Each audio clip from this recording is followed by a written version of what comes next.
All right, well, AT&T says it's 2 o'clock, so if everybody's ready, we'll go ahead and call the meeting to order. Why don't we, first item on the agenda, just introduce everybody. Pamela, you mean, Mike, can we start with you? Pamela Bullock. Just who you are, who you're with, and how long you've been on the committee. How about that? My first Wonderful. one. Well, welcome. Thank you. Veronica Estala Gutierrez, and I'm with the University of Texas at El Paso, the program related to the Rehabilitation Council. Very good. I'm Monica Mishaw. I'm with Horizon Employment Specialist. I'm an employment service provider and an advocate for, Very good. I'm Jim Ian from the Austin Lighthouse. Charlie Graham, performers. Platte Island Lighthouse for the Blind of Fort Worth. I'm Kathy Williams. I live in San Antonio and I'm one of the members of the public with a disability, and I've been on the board about a year. I'm Blanca Flores, and this is my second meeting, and I'm with HHS, and I'm in procurement and contracting services. Manuel Fields, this is my first meeting, and I'm with the Lieutenant's House, David and I. Michael Phillips from Austin Lighthouse, my first meeting. Very good. Well, welcome. Happy to have you, all of you here. We do have quorum, which is nice. So thank you for your attendance. Happy holidays to everybody. We do have a commissioner here to visit with us. Mind introducing yourself and giving us a few words of wisdom from you?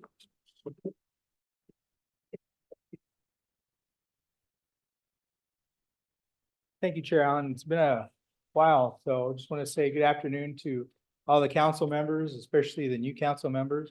My name is Alberto Trevino. I am the commissioner representing labor here at Texas Workforce Commission. And I'm coming up on my first year anniversary. And it's been a busy year. I got to go visit all 28 workforce boards, thanks to my wonderful team, planning everything, and we got it all done. I met some wonderful folks. Did my first annual White Cane Day. And then I also conducted my first super session at this year's state conference. But what I really wanted to do is just pop in and say thank you to the council for supporting all the programs that help people seek and find and gain employment and lead independent lives. I also wanted just to wish you all a Merry Christmas and a Happy New Year. It's been a great year, and we look forward to continue working. So my door, as usual, is always open to anything that you all need. And with that, I just want to say thank you. Well, thank you. We appreciate you being here. Okay, appreciate it. Well, very good. Thank you. If I could get a motion to approve the minutes from the March 2nd meeting. I approve. Thank you, Monica. Can I get a second? Thank you, Jim. Any comments, corrections, redactions that you need to make in these minutes? They seem to be a pretty thorough transcript of the meeting. I think they look very good. All right, well, hearing no discussion, all in favor of approving the minutes, say aye. Aye. Anyone opposed? Any abstentions? All right, the motion passed, the minutes are approved. Before the meeting, you were sent the proposed performance measures for the Works Wonders program. First of all, I want to thank the subcommittee for their work on plowing through what was some old history and some new information. So happy that we were able to get through that process. Who were the subcommittee? Where's it? Jim, Monica, Blanca, and myself. Well, was Lee on there as well, or was it just the four of us? Just the four of us, okay. All right, so hopefully everybody's had a chance to get to read through those measures. Before we have any discussion, we need to get a motion on the table. So somebody please make a motion to approve the measures. Well, I've made a motion that we approve, that the advisory committee approves the 8 performance measures for the Works Wonders program. Very good. Can we get a second? I think Thank you, Monica. All right, any discussion? I have a bit. Okay.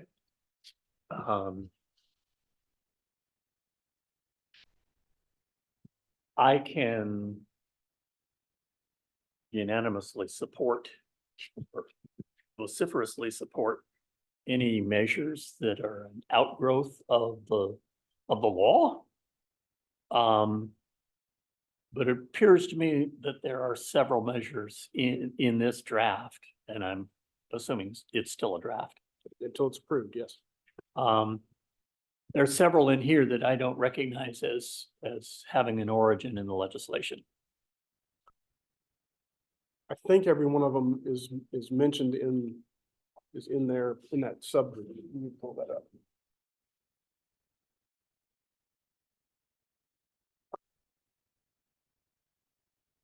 Kelvin, do you have a copy of the legislation handy?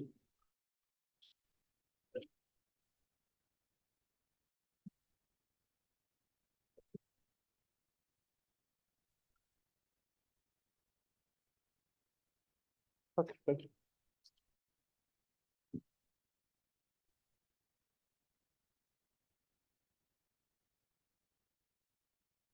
Find the subsection that talks about this committee.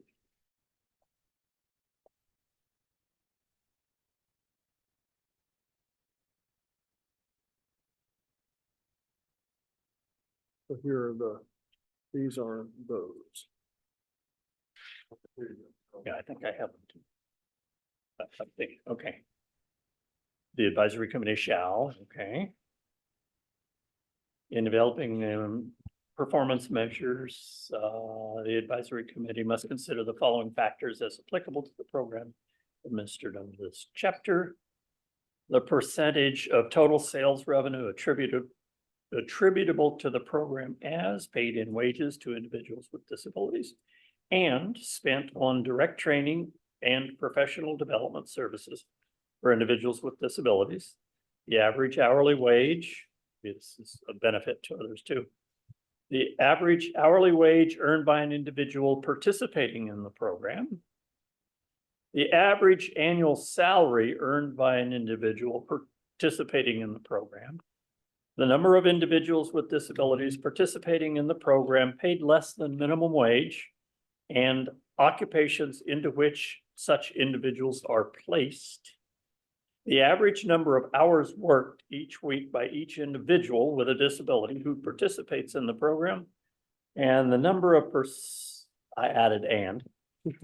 The number and percentage of individuals with disabilities who participate in the program and who are placed into competitive positions, including competitive management or administrative positions within CRPs.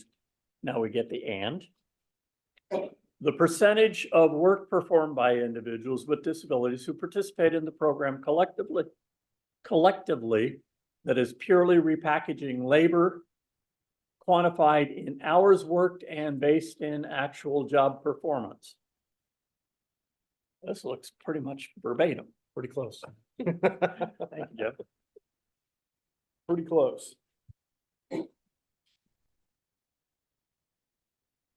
Any further discussion?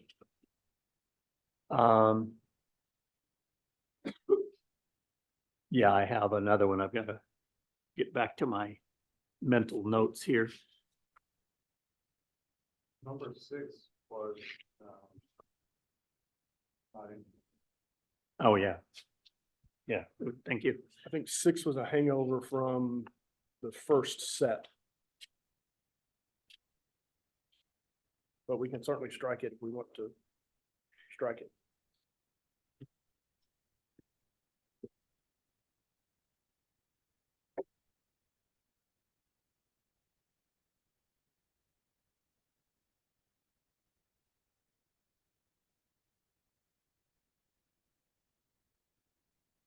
I'm in a quandary. It's in the law, but I have an issue with the word competitive.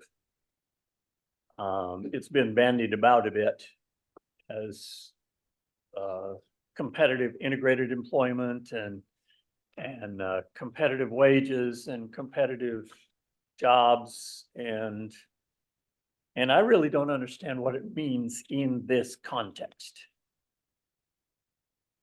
In the context of our program. I think the definition that we were using was that competitive meant that you were being paid at least minimum wage or better. Oh, so it's only about wages. Because it's not competitive integrated, it's just competitive. Okay. So, can y'all hear me? Yes, Hi, this is Lauren Cookin. It's also my understanding that competitive, includes a component of being able to advance if opportunities for advancement are available in that work environment.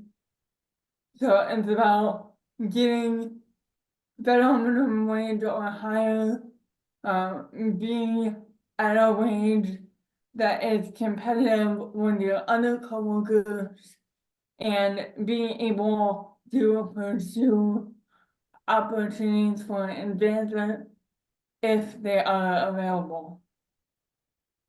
that's correct. It's not only that it's minimum wage, but that it is a market competitive wage.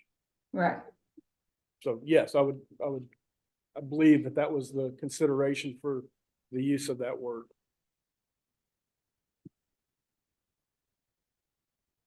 I don't like it.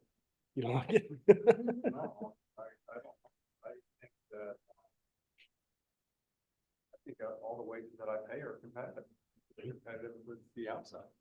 That means I've got 200 blind employees that fit that definition. And I don't think that's the intent of the question. I mean, who cares? I mean, who cares what? One of the questions, number 7, is everybody got to be paid more than minimum wage. But then, so if you're paid more than minimum wage, does that mean you're competitive? Well, so 7 is a direct runoff from the 14C issue No, I get it. that Sunset Yep. was very focused on. We've since Sunset wrote this law, the Work West program rules have changed so that you can't have 14C. So we've obsolesced number 7 through rulemaking, which is why I think we said if required. So since it's in the law, we put it on the list here, but it's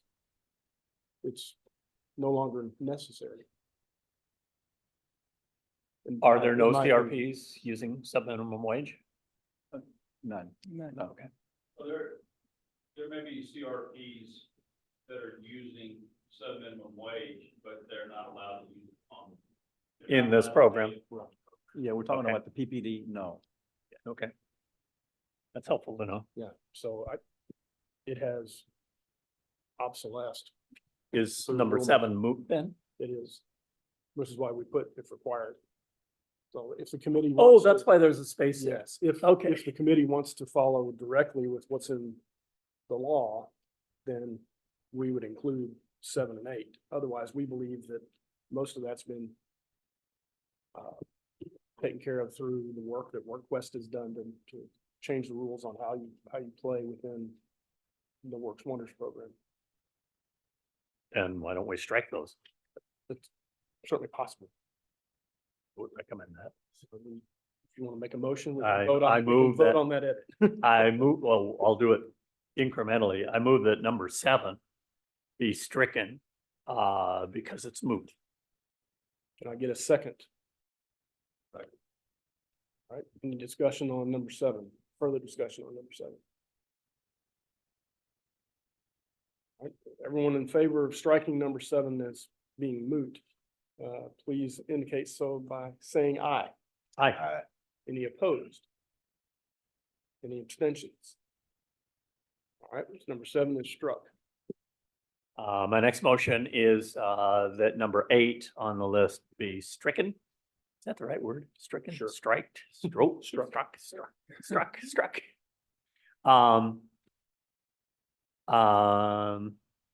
because it has been mooted by WorkQuest. Can I get a second to that motion? That's true. I believe so. Repacking is. Fred, you guys not are, allowed you guys anymore. are evaluating all of the, value-added statements to make sure that they're not just repackaging, right? Right, when you fill out a value added, statement, you go through there and check the box, if you're packaging, if you're, hitting, if you're,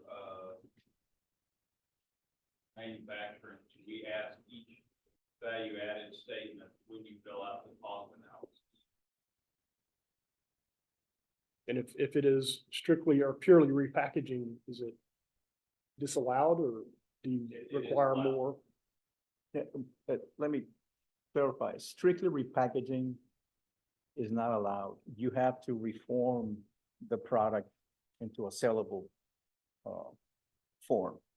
So it comes in one package, you take it, you do something to it to reform it, and it ends up in a different package. You could call that repackaging, but it's not strictly, you take it, you take 10 from one package and you put 10 in another package, that's not allowed. You have to do something to it to reform it into a saleable. What about breaking bulk? What about breaking bulk? Breaking it down from 10 to 5. Right, that would be allowed, because you are not selling it in 10, you are selling it in groups of 5 or 3 or 2 or 1, depending on what you're selling. But strictly to repackage something, that's So you'd be making a box or that's not putting a label on it, Yes, or strictly.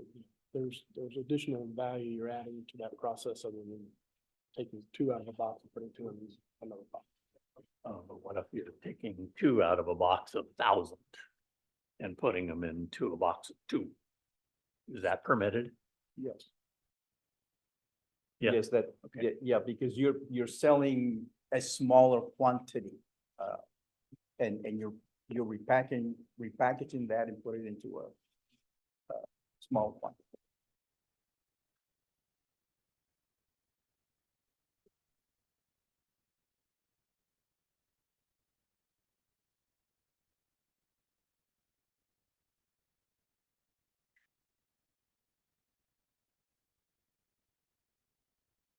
Well, if that's taking place today, let's just assume that somebody's doing that, that's strictly impact. They're taking 10 from one box, putting 10 in another, well, let's say they're doing that today. Now, you would never add that to the program as a commodity, but are they grandfathered in? No. No grandfathering. So if they're doing it, they lose that commodity. Unless they do something else to move away from taking 10 and putting 10 into a different box. So is the issue there really about adding value? It's about value add, yes, Okay, yes. So maybe that needs to stay. add something here. If you look at the law, but if you look at under the rules, under the definitions, 806.2, page 1 is referring to. The term refers to substantial work effort done to treat individuals with disabilities of reforming raw materials and simply a component or packaging of bulk products in more use of sellable quantities.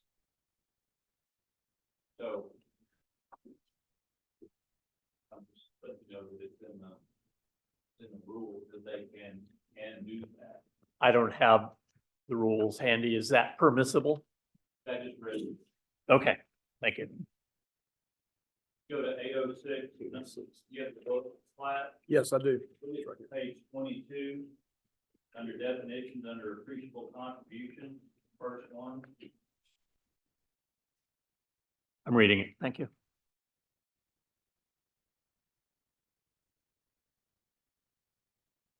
And it's referred to again on the next page, on number 13, value add. The labor of individuals with disabilities applied to raw materials components to purchased in bulk form, resulting in a change in the composition or marketability of the component materials, packaging operations, and or services tasks associated with the product.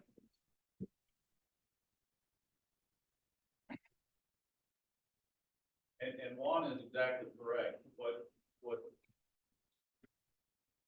they went through that, what they had decided to not to do was, as Juan was referring to, and there was a lot of discussion about it, back when this Stovall was working on it. In other words, they can't get a box of, M&Ms and stick a label on it and sell it. Okay.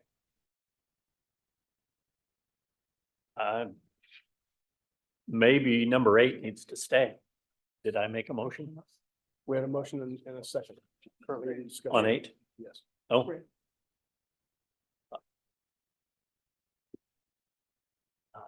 I'm inclined to withdraw the motion. Okay, It's your motion, so you can withdraw. thank you. All right, any other discussion on items 1 through 6 or 8?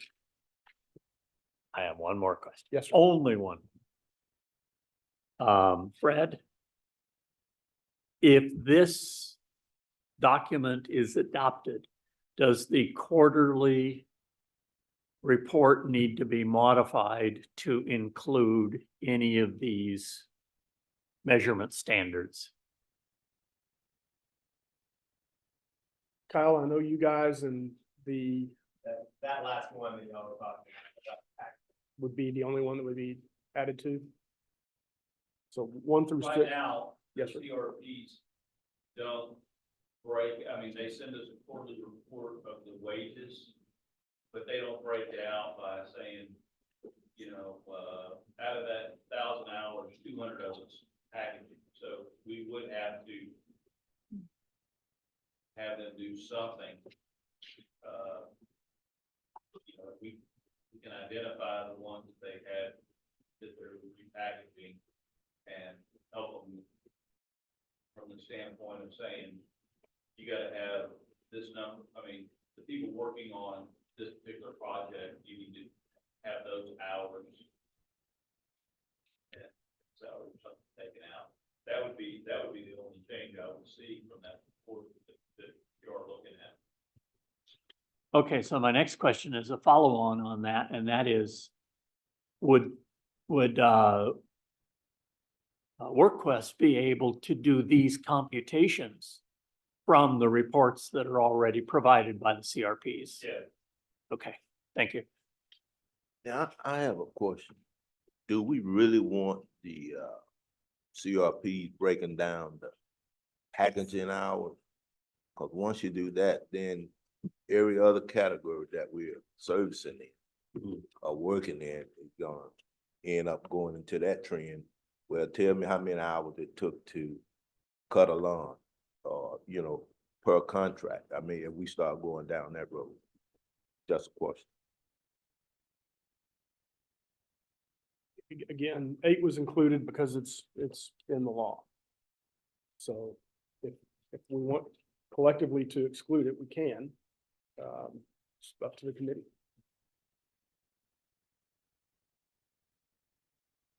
So this is the one, I feel like the packaging conversation is a little bit different than say, you know, cutting a lawn or other activities because it is kind of an individual and repetitive task.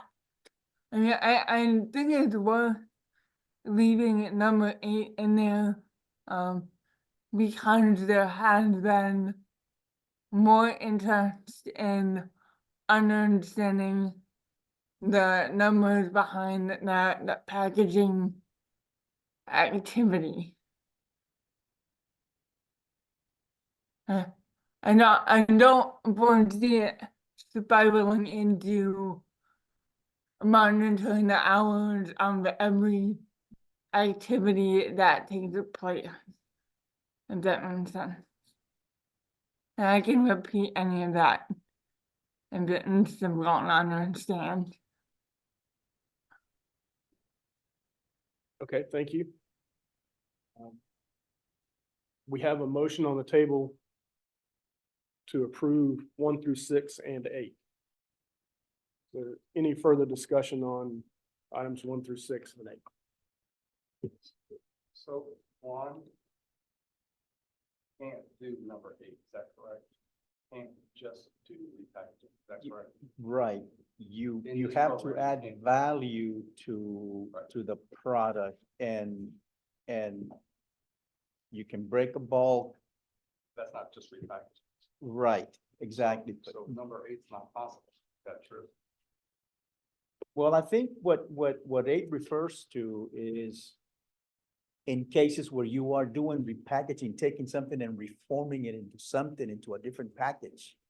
Repackaging from this one onto a smaller one. I think it refers to that because if you look at what But wait, but you can't do that in this program.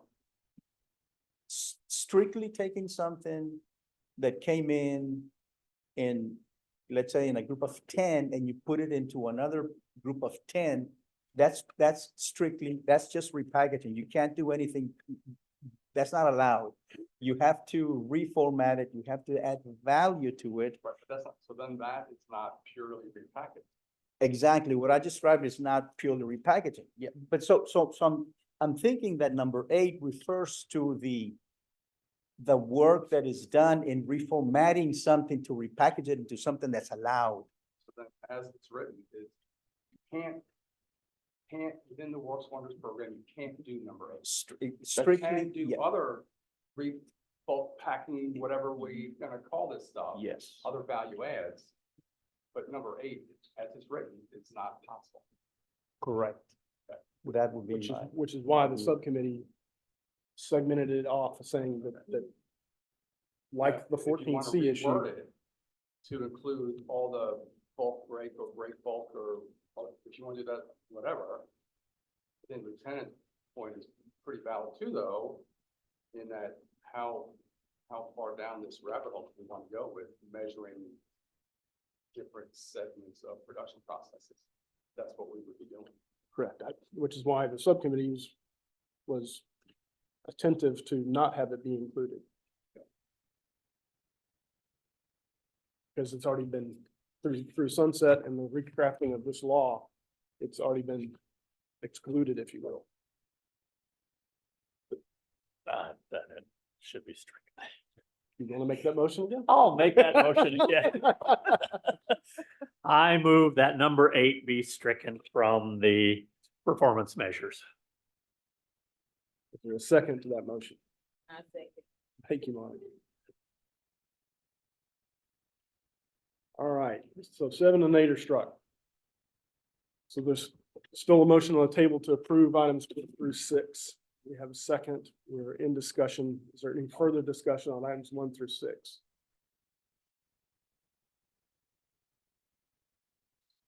Not yet. I don't have any problem with it, 1 through 6, I don't know that they're clear enough that all of us, when we go back to our work, that we would all interpret them the exact same way. So, So for example, the next step next, of okay, this process is for this committee to assign the task to the subcommittee to identify the target measures for each one of these now items 1 through 6. I would say the motion to approve measures 1 through 6. All right, we have a motion and a second. We've had discussion. Any further discussion? Yeah, I got a little bit. In a fluid workforce like Peak Performers has, how are we supposed to compute annual salary? You get somebody working for a week, somebody working for 2 days, somebody working for 3 weeks, somebody working for 6 months. Does this mean to annualize it or is WorkQuest going to annualize that salary?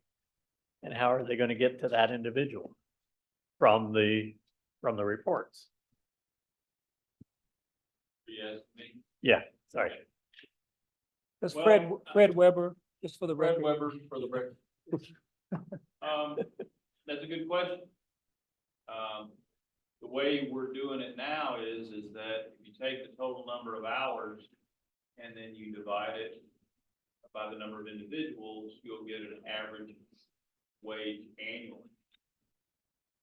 Is there a, excuse me, but is there a number of individuals on the quarterly report? I don't think there is. Yes, Yes, it is. sure.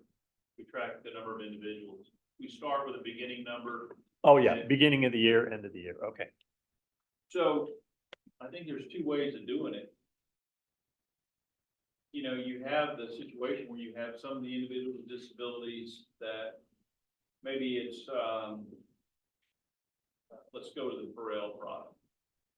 Let's say that basically they do Pharrell, 1 day a week that they need to provide Pharrell for state use. And then the other 4 days, they work on federal Purell orders. Fair enough? Yeah. Yes. Okay. Where you're going with that is, I have the So, right to do that, and I just did it a percent of revenue.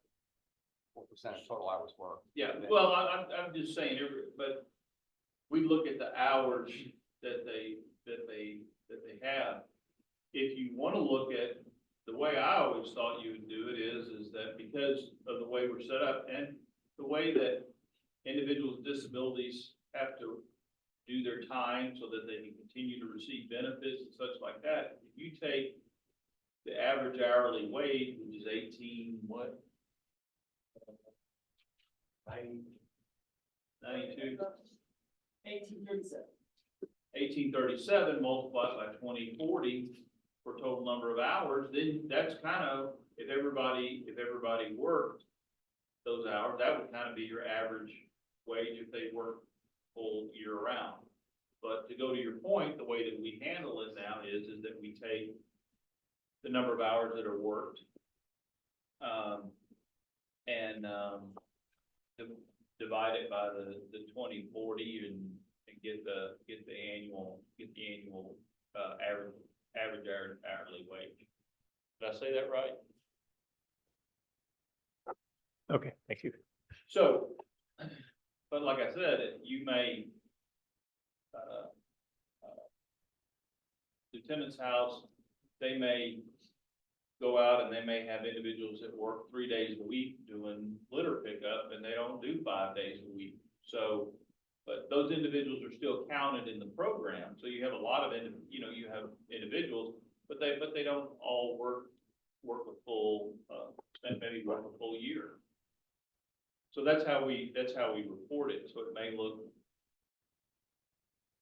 a little low, but I want to go back and say, if you look at the percentage, which they looked at when they did Sunset, our program, 32% of the wages and benefits go to individuals with disabilities in this program. I mean, and that's a wonderful number. I mean, products are a lot different. I mean, products probably around 5-6% because you've got most of your cost in raw materials, and you have the services and such. So I hope that answers your question. I mean, if you multiply all the individuals, if they did work full time, so the average, we just take the number of people and divide it by the yearly number. Does that make I got it. sense? Thank you. So you're doing it on FTEs, not headcount? We're doing it by the number of people. And so in other words, if Charlie has somebody that comes in there that works on temp services and they work 6 weeks, they're counted as a person. I mean, they're counted as one person. They may only be there six weeks. They may come in, get placed and leave and such, so. You're in effect annualizing their contribution That's to right. the total. I That's understand. right. Okay. Thank you. Any further discussion?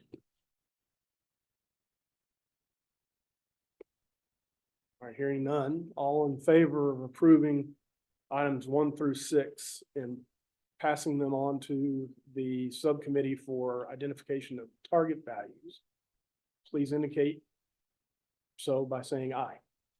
Aye. Any opposed? Any abstentions? All right, wonderful. The items 1 through 6 pass. Very good. Thank you all. I appreciate the discussion.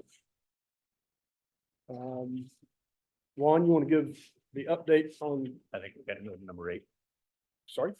We struck I it. made a motion on number 8. That motion passed. It did? Yes. Oh, what was that? Okay, Monica seconded and then we okay. voted to pass. To redact 8. Juan, Yes, GMC update, please, sir. Yeah, I have a couple of quick items for you.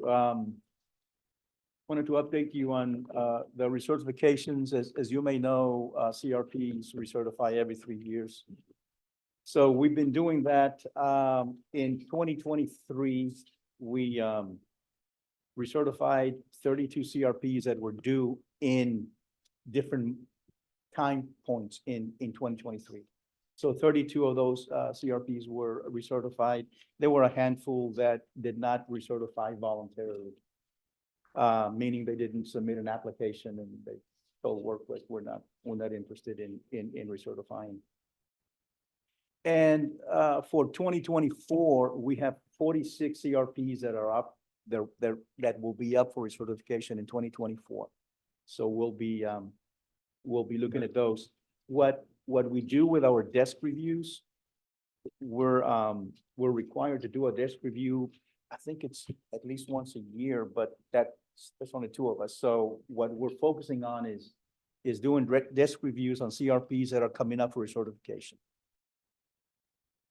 So meaning that in 2024, we'll be scheduling those that are coming up, the 46 CRPs. The second item is on our product testing. As you may know, we are required to test new products before we sell them.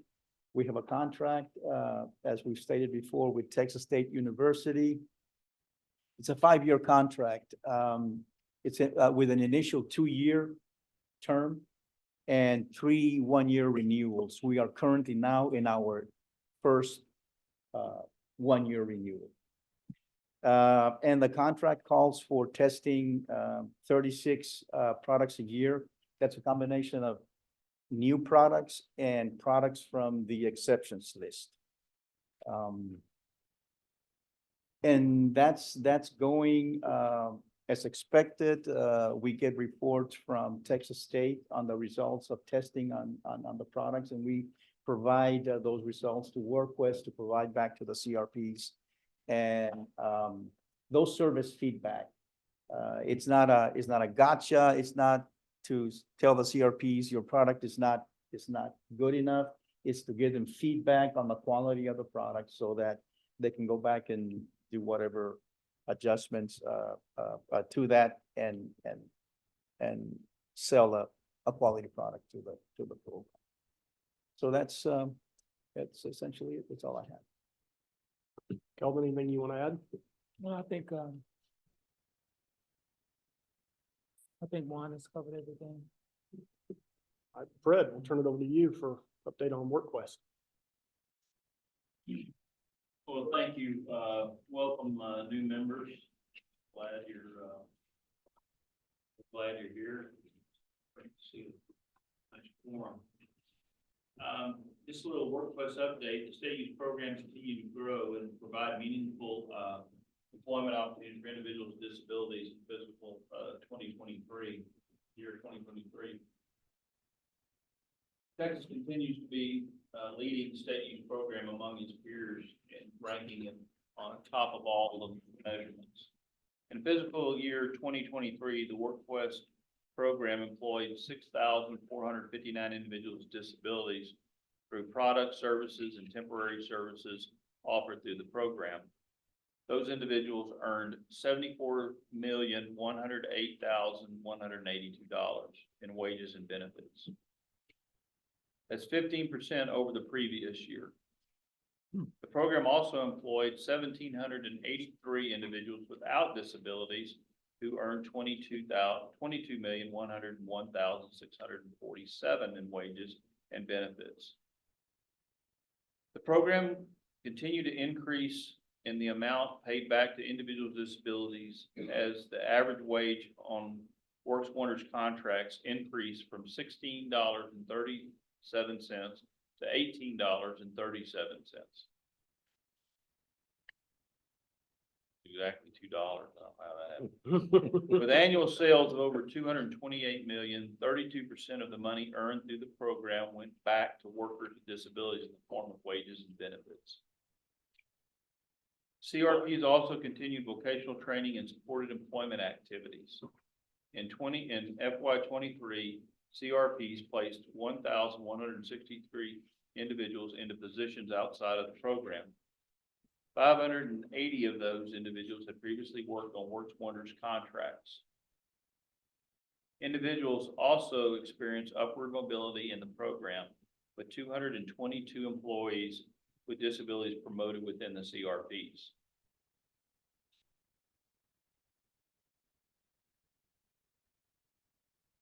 See, 122 of those employees worked on Works Wonders contract. So in other words, they received upward mobility in the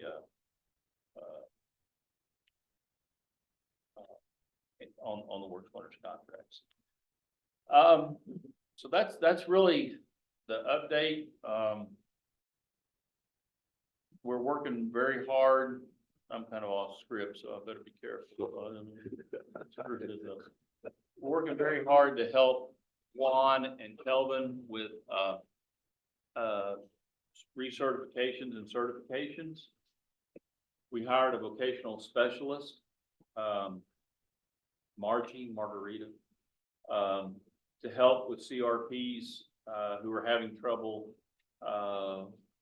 working on supported employment, definitions, anything that they can help. Kyle, you want to talk a little bit more about what all she's doing? Sure. Get up a little bit so y'all can hear me.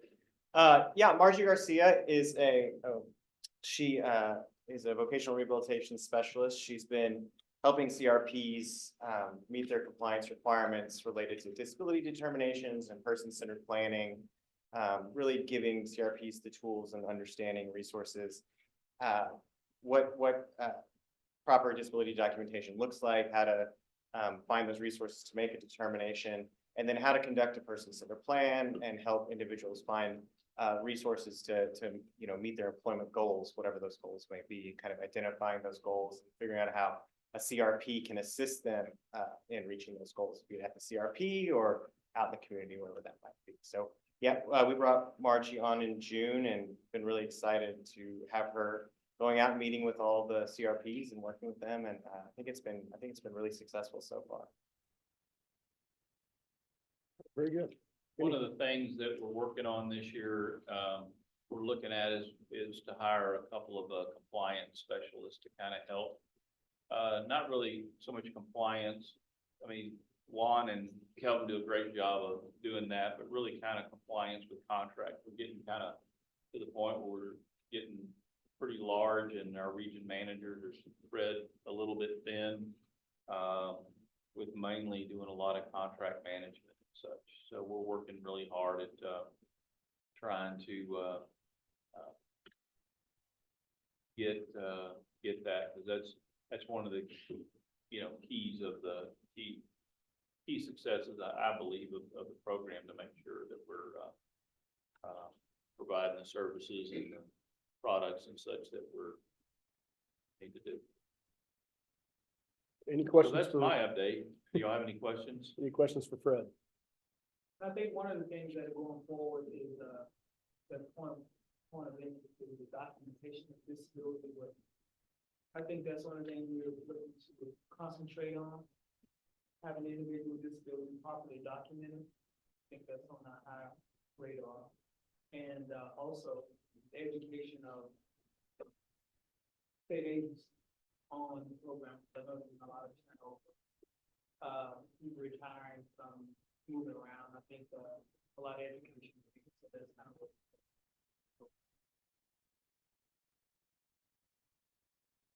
Any other discussion? Questions?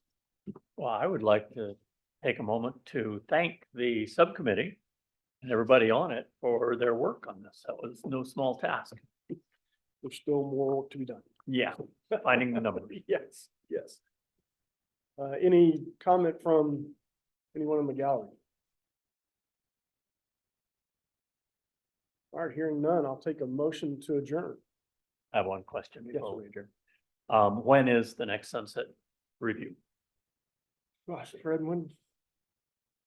The 2025? sunset, the next sunset review is 2027. Legislature meets in odd years. TWC's already begun the process of, not speaking for them, of gathering the information and preparing for that. So Charlie, what's gonna happen is that, so this is, so the next the next session, as soon as it's over, I mean, that sounds like a long way away, but it's really not.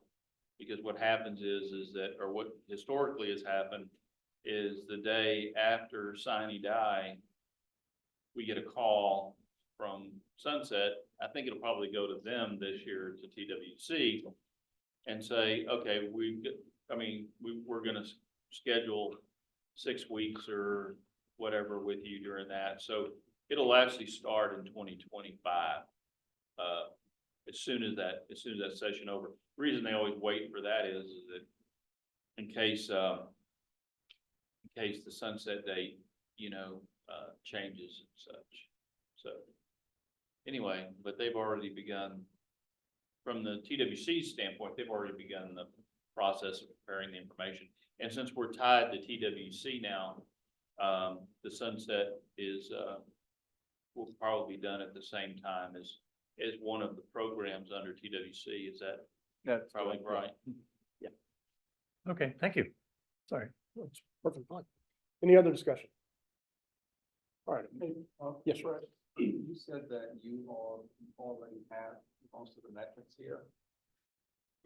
So you can kind of tell us historically where we have been for each of the metrics, so that we can benchmark that, and then compare ourselves to a historical benchmark. Is that what we're kind of thinking? Yes, that'll happen Yeah, for the subcommittee. with Yeah, Kyle, so.